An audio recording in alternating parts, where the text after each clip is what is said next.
চোখের প্রবলেমটা কিন্তু বড় প্রবলেম, জেনুইন প্রবলেম।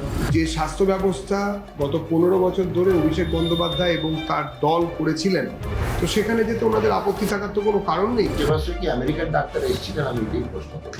কিন্তু ওদেরই একজন চিকিৎসার জন্য প্রয়োজন হয় তাহলে সেটা নেওয়ার অধিকার তার থাকবে। মন্দ লোকেরা বলছে যে উনি যেন তেন প্রকারেণ পশ্চিমবঙ্গ তথা ভারত থেকে অন্য দেশে পালিয়ে যেতে চাইছেন। এগুলো শুনতে আমাদেরও ভালো লাগবে না। একজন বীর বিদেশে গেলে ফিরবেন কি ফিরবেন না এই বিষয়ে সন্দেহ থাকতে পারে আদালতের বা তদন্তকারী সংস্থা। আরে লাগেজ ব্যাগেজ যদি আমার থাকে, আমি যদি বেঈমান হই, তাহলে এতগুলো রোজ কপি কোর্টে কেন জমা পড়ছে বাইরে যাওয়ার জন্য? তাহলে লাগেজ ব্যাগেজ কার আছে? আপাতত বিদেশ যাওয়া হচ্ছে না অভিষেক বন্দ্যোপাধ্যায়ের। আগামী অগস্ট মাসে চূড়ান্ত শুনানির আগে কোনোভাবেই নয়। চোখের চিকিৎসায় আগামী 29শে জুলাই বিদেশে যাওয়ার অনুমতি চাইলে হাইকোর্ট মুখের ওপর আজ না বলে দেয়। তাকে অনুমতি দেওয়া হয়নি। কেন তৃণমূলের সেকেন্ড ইন কমান্ডকে বিদেশে যাওয়ার অনুমতি দিতে হাইকোর্ট অস্বীকার করলো? উচ্চ আদালতও কি মনে করছে যে চিকিৎসার জন্য আমেরিকায় যাওয়ার কথা বললে আর দেশে ফিরবেন না অভিষেক? পিট্টান দিতে পারেন, এই সম্ভাবনা কি তারা উড়িয়ে দিতে পারছেন না? এখন মন্দ লোকেরা বলছে যে উনি যেন তেন প্রকারেণ পশ্চিমবঙ্গ তথা ভারত থেকে অন্য দেশে পালিয়ে যেতে চাইছেন। অভিষেক বন্দ্যোপাধ্যায় কাছে আমি ব্যক্তিগতভাবে গিয়েছিলাম, আমিও ছিলাম, আমার সঙ্গে কুণাল ঘোষও ছিল। আমরা দুজনে মিলে আজ থেকে 12 দিন আগে, রাদার 15 days বিফোর, অভিষেক বন্দ্যোপাধ্যায়কে বলেছিলাম একটা স্টেটমেন্ট করে বলে দে যে আমি সব কিছুর জন্য দায়ী, আমায় আপনারা মুক্তি দিন, আমি সব দায়িত্ব থেকে সরে যাচ্ছি, আপনারা চালান পার্টি, 1 বছর আমাকে অন্য কাজ করতে। কত কাজ করার আছে? ব্যবসা করো, রিসার্চ করো, পড়াশুনো করো। তার উত্তরে অভিষেক আমাদের বললেন যে আমি যে ছেড়ে দেবো তার বদলে আমায় কি দেবে? তা আমরা বললাম এটা তো মানে ওই বিয়ের পাকা দেখা নয় যে তুমি গলার হার দেবে আমি তোমায় আংটি দেবো। এটা সিম্পল পলিটিক্যাল ডিসিশন। তখন বললো তাহলে আমাকে আমেরিকাটা ছেড়ে দিক। তা আমি আমেরিকা ওরা কি করে ছাড়বে? আমেরিকা ছাড়বে তো কোর্ট। আর আমেরিকা গিয়ে কেউ যদি না ফেরে তখন কি হবে? বল তাহলে একটা কাজ করুক, আমি যা যা বলবো সেই কন্ডিশনগুলো ফুলফিল করুক। এমন মনে হচ্ছে বোধহয় আলেকজান্ডার পুরুষ সঙ্গে কথা বলছে। তো শুনতে আমাদেরও ভালো লাগছে না। একজন বীর, যিনি বাঙালির কাছে বীর রসাত্মক ধ্বনি সবসময় দিতেন, 4 তারিখ বেলা 12টার পর ডিজে বাজবে। তিনি এখন এরকম যদি কথাবার্তা বলেন, তার বিরুদ্ধে এত তদন্ত চলছে, বিদেশে গেলে ফিরবেন কি ফিরবেন না এই বিষয়ে সন্দেহ থাকতে পারে আদালতের বা তদন্তকারী সংস্থাগুলো। অভিষেককে অনুমতি না দেওয়ার পিছনে বিচারপতির মনেও কি ঠিক এই সন্দেহটাই উঁকি মেরেছে, যে আশঙ্কার কথা সুকান্ত মজুমদাররা শোনাচ্ছেন? দেখুন, এর আগেও চোখের চিকিৎসায় অভিষেক বন্দ্যোপাধ্যায় বিদেশে গিয়েছেন। কখনো সিঙ্গাপুর গিয়েছেন, কখনো দুবাই গিয়েছেন, কখনো আমেরিকায় গিয়েছেন। 8 বার চোখের অস্ত্রোপচার হয়েছে তার। 2016 অক্টোবর মাসে সিঙ্গুরের কাছে এক পথ দুর্ঘটনায় অভিষেক বন্দ্যোপাধ্যায়ের বাম চোখে গুরুতর আঘাত লেগেছিল, চোখের নিচের হাড় ভেঙে গিয়েছিল। এরপর থেকে তার চোখের চিকিৎসায় জটিলতা একটা তৈরি হয়। আমেরিকার জনস হপকিন্স ও উইলমার আই ইনস্টিটিউট সহ বিদেশের একাধিক নামি দামি চিকিৎসা কেন্দ্রে তিনি চোখ দেখিয়েছেন, চিকিৎসা করিয়েছেন। ওর চোখের প্রবলেমটা কিন্তু বড় প্রবলেম, জেনুইন প্রবলেম। ওই ভয়ঙ্কর দুর্ঘটনায় চোখের মনিটা যে হাড়গুলো ধরে রাখে সেই হাড়গুলো চূর্ণ বিচূর্ণ হয়ে গেছিল। ফলে চোখটা একটা জেনুইন প্রবলেম। ফলে কারুর যদি কোনো অন্য জায়গার স্পেশালাইজেশনটা নেয়ার চিকিৎসার জন্য প্রয়োজন হয় তাহলে সেটা নেওয়ার অধিকার তার থাকবে। বাকিটা কোর্ট কি বলছেন, সংশ্লিষ্ট ব্যক্তির আইনজীবী তারা তো নিশ্চয়ই কোর্টের কাছে তাদের বক্তব্য জানাবে। না, হাইকোর্টও কিন্তু মনে করছে না যে চোখের বাহানা দেখিয়ে অভিষেক বন্দ্যোপাধ্যায় বিদেশে যেতে চাইছেন। প্রশ্ন উঠছে যে 2016 থেকে 2026 এই এক দশকে চোখের চিকিৎসায় গোটা দুনিয়া তিনি ঘুরে ফিরলেন। দেশের কোথাও কোনো হাসপাতালে কি চোখ দেখালেন তিনি, সেখানে বিভিন্ন রকমভাবে তার চিকিৎসা করলেন। হাইকোর্টের বিচারপতি সেক্ষেত্রে একটা প্রশ্ন এক্ষেত্রে তুলছেন যে তিনি তার চোখের চিকিৎসার জন্য নানা প্রান্তে যেতে পারলেন, এসএসকেএমে কি একবারও তিনি গিয়েছিলেন, চোখ দেখিয়েছিলেন? অভিষেককে এসএসকেএমে কখনো যাওয়ার এরকম খবর আদৌ কি আছে? উত্তরে অভিষেক বন্দ্যোপাধ্যায় এসএসকেএমে কখনো যাননি, সেটাই জানা যাচ্ছে। এবং এটা শুনেই বিচারপতি নির্দেশ দেন, আগে এসএসকেএমে একবার চিকিৎসা করিয়ে দেখুন। অভিষেকের জন্য একটা মেডিকেল বোর্ড গঠনেরও নির্দেশ দিয়েছেন বিচারপতি। ওই মেডিকেল বোর্ড যদি মনে করে যে সত্যি তার চোখের চিকিৎসা এখানে সম্ভব নয়, তাহলে ওই বোর্ডের সুপারিশ মতো বিদেশে তিনি চিকিৎসা করাতে যেতে পারবেন। অগাস্টে সেই চূড়ান্ত শুনানির আগে অভিষেকের চিকিৎসা সংক্রান্ত রিপোর্ট বিচারপতি স্বয়ং দেখতে চেয়েছেন। কোর্টকে সাধুবাদ জানাবো, কোর্টকে নতমস্তকে প্রণাম জানাবো। মহামান্য আদালত এত বড় একটা রায় দিয়েছেন, তার কারণ মহামান্য আদালত এখন বর্তমান যে সরকার আছে তার উপরে ভরসা করতে শিখেছেন, ভরসা করছেন। এটা আমাদের কাছে অনেক বড় পাওয়া। তো হাইকোর্টের বিষয়, মহামান্য আদালতের সিদ্ধান্তের উপরে তো আমাদের কিছু বলার জায়গা থাকে না, আমরা আদালতকে মেনে চলি।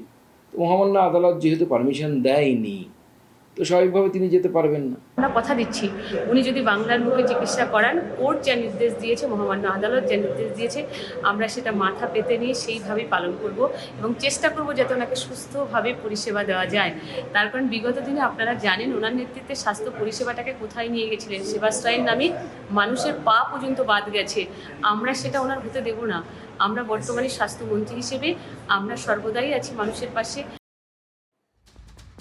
দেখুন, এসএসকেএম রাজ্যের 1 নম্বর সরকারি সুপার স্পেশালিটি হাসপাতাল। আমরা জানি মমতা বন্দ্যোপাধ্যায়ের শাসনে এই রাজ্যের নানা প্রান্তে একাধিক সুপার স্পেশালিটি, মাল্টি স্পেশালিটি হাসপাতাল গড়ে উঠেছে। রিজিওনাল ইনস্টিটিউট অফ অপথ্যালমোলজি এবং রাজ্যের নাম্বার 1 চোখের হাসপাতাল সেটাও রয়েছে। শুধু এ রাজ্যে কেন, যদি আমরা একটু পূর্ব ভারতের দিকে তাকাই, সেখানেও চোখের চিকিৎসার সবচেয়ে বড় এবং প্রধান সরকারি রেফারেল কেন্দ্র রয়েছে। দেশের বিভিন্ন প্রান্তে রয়েছে, যেগুলো বারবার উল্লেখিত হয়েছে।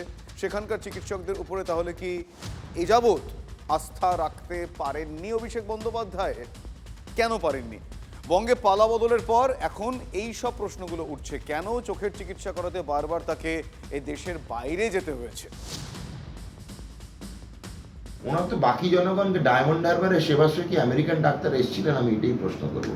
মার্কিন যুক্তরাষ্ট্রের ডাক্তার, ওখানকার পরিকাঠামো, ওখানকার পরিষেবা কি উনি এখানে দিয়েছিলেন নাম জনতার জন্য? উনি তো ওদেরই একজন, উনি তো বলেন তাই। সাংসদ মানে উনি ওনাদের প্রতিনিধি। বছর দুয়েক আগে যখন প্রথম জানাজানি হয়েছিল চোখের চিকিৎসার জন্য আমেরিকা যাচ্ছে, প্রচুর অনেকে টিপ্পণী কেটেছিল। আমি বলেছিলাম যে উনি যাচ্ছেন, গিয়ে ওই যে টেকনোলজি আছে, পরিষেবা আছে, সেটাকে অ্যাডাপ্ট করে নিয়ে এসে ওয়েস্ট বেঙ্গলে তার পিসিকে অর্থাৎ মুখ্যমন্ত্রীকে বলে পশ্চিমবঙ্গে চালু করা হবে। যদি অভিষেকবাবু ওই সময় আমার কথাটা যদি একটু বা সাজেশন হিসাবে নিতেন, তাহলে আজকে ওনাকে বিদেশ যেতে লাগতো না, এখানে চিকিৎসার পয়সা উনি পেয়ে যেতেন। যে মানুষের জন্য যে স্বাস্থ্য ব্যবস্থা গত 15 বছর ধরে অভিষেক বন্দ্যোপাধ্যায় এবং তার দল করেছিলেন, এবং যেখানে নাকি ওনারা প্রত্যেক দিন নিজেরাই নিজেদের পিঠ চাপড়ে বাহবা দিতেন যে এরকম নাকি আর হয় না, এত সুন্দর ব্যবস্থা, তো সেখানে যেতে ওনাদের আপত্তি থাকার তো কোনো কারণ নেই। এসএসকেএমে কি ওনার জন্য বিশেষ কোনো ব্যবস্থা থাকবে যেদিন যাবেন? নিতাম না, এখন মাননীয় উচ্চ আদালত বলেছেন, তাই আমরা যা বলেছেন আমরা আদালতকে ফলো করবো, মেনে চলবো। দেখুন, যাই হোক, যে কারণেই হোক, ঘটনা এটাই যে অভিষেক বন্দ্যোপাধ্যায়ের এই মুহূর্তে আমেরিকা যাওয়া হচ্ছে না।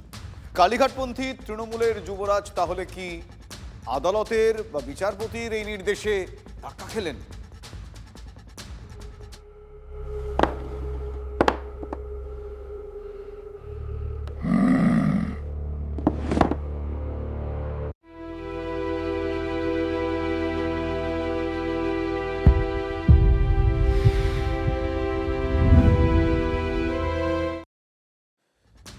এবার আসে আরো একটা গুরুত্বপূর্ণ আপডেটে। তৃণমূলের যে তহবিল মামলা, আপনারা জানেন, সেই তহবিল মামলায় এবার কিন্তু তদন্তের গতি আর অনেকটাই বেড়ে গিয়েছে। জোর কদমে তদন্ত চলছে। কেয়ারওয়েল এভিয়েশন সংস্থার 2 ডিরেক্টরকে জিজ্ঞাসাবাদ ইডির। পবন কুমার জাজু এবং রমেশ কুমার জাজু তাদের বয়ান রেকর্ড করেছে এনফোর্সমেন্ট ডিরেক্টরেট ইডি। তৃণমূলের তহবিল থেকে 160 crore 160 কোটি টাকা গিয়েছিল এই বিমান সংস্থায়, আর সেই টাকাতেই একটা জেট এবং একটা হেলিকপ্টার কেনা হয়। এই প্রাইভেট জেট এবং হেলিকপ্টার ভাড়া দেওয়া হয়েছিল AITC-কে। ওই সংস্থার দুই কর্তাকে জিজ্ঞাসাবাদ করেছে এনফোর্সমেন্ট ডিরেক্টরেট এবং তাদের বয়ান রেকর্ড করা হয়েছে।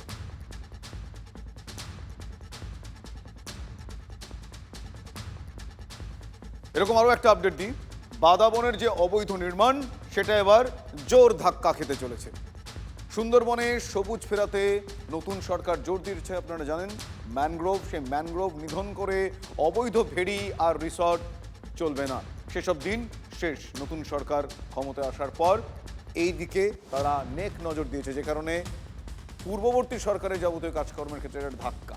পদক্ষেপের হুঁশিয়ারিও ইতিমধ্যে বনমন্ত্রী দিয়ে দিয়েছেন। জবরদখল হওয়া এলাকা ধরে ধরে অডিট করার নির্দেশ দিয়েছেন বনমন্ত্রী।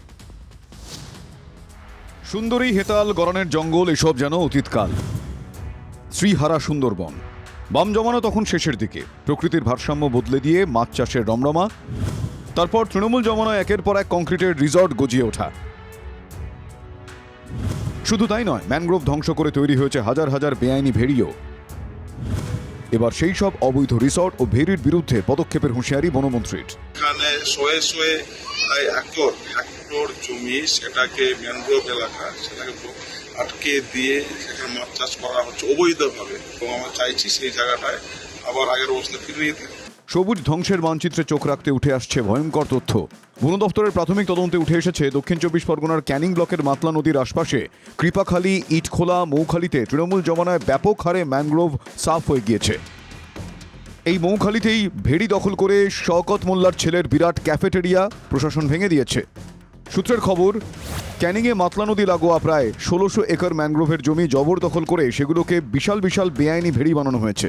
2009 সালে আয়লার পর থেকে ম্যানগ্রোভের জঙ্গল ক্রমশ কমেছে আর পাল্লা দিয়ে ভেড়ি বেড়েছে, যার অধিকাংশই অবৈধ, বিশেষ করে ক্যানিং 2 নম্বর ব্লক, কাকদ্বীপ, হাসনাবাদে। দেখুন আমার বাঁ দিকে দেখুন ম্যানগ্রোভের জঙ্গল, আর ঠিক এই জঙ্গলের ডান দিকে দেখুন বিস্তীর্ণ অঞ্চল জুড়ে প্রায় কয়েকশো বিঘা জায়গা জুড়ে তৈরি হয়েছে একের পর এক অবৈধ ফিশারি।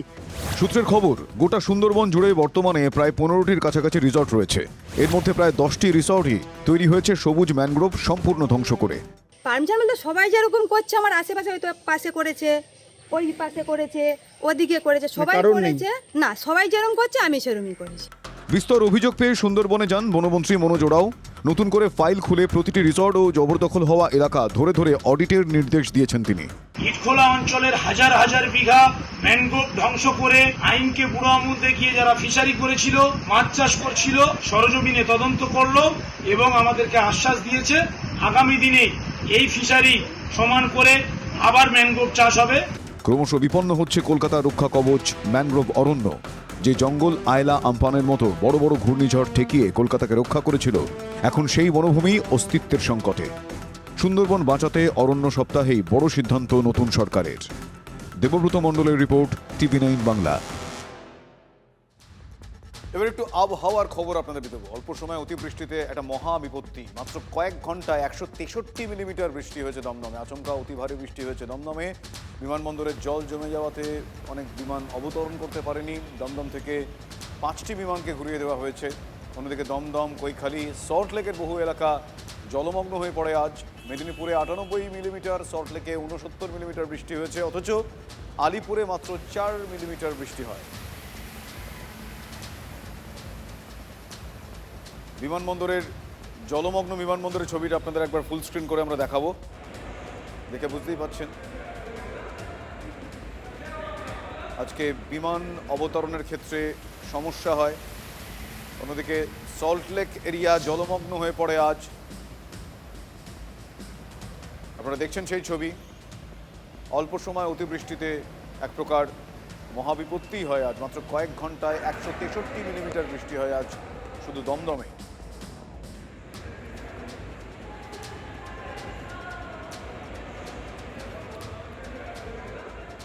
এবার একটা ট্রেন চলাচল সংক্রান্ত আপডেট আপনাদের দিই। আগামী 24শে জুলাই বিকেল থেকে হাওড়া ডিভিশনে ট্রেন চলাচলে একটা নিয়ন্ত্রণ।